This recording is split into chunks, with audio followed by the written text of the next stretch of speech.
అమరావతిలో టెండర్లు ఒకసారి గమనిస్తే 2018లో ఏ పనులు ఎవరు చేశారో 2024లో టెండర్లు రద్దు చేసిన తర్వాత కూడా మళ్ళీ అవే కంపెనీలకు అవే పనులకి ఇది గూడుపుటాని కాదా అని అడుగుతా ఉన్నా. మాఫియా వ్యవహారం కాదా అని అడుగుతా ఉన్నా. ఒకవైపున అనూహ్యంగా టెండర్లు రద్దు చేసి రేట్లు పెంచేస్తున్నారు, మరోవైపు టెండర్లను రిగ్ చేసి మళ్ళీ వాళ్ళే టెండర్లు పొందుతున్నారు. అక్కడ ఒక వర్గానికి లేదండి, ఎంతోమంది చేస్తున్నారు.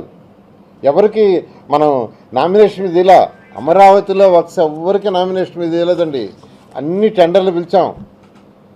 టెండర్లు కూడా నేషనల్ లెవెల్ ఇంటర్నేషనల్ లెవెల్లో ఎవరికైతే ఎలిజిబిలిటీ ఉంటుందో ఆ ఎలిజిబిలిటీ క్రైటీరియా పెడితే అది టెండర్లో ఇచ్చాం.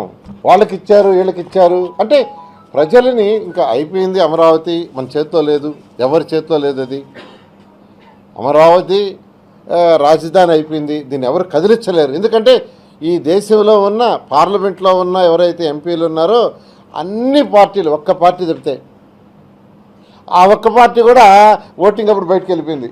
దాంతో ప్రజలని అచ్చేయాలి ఇచ్చేయాలని చేశారు.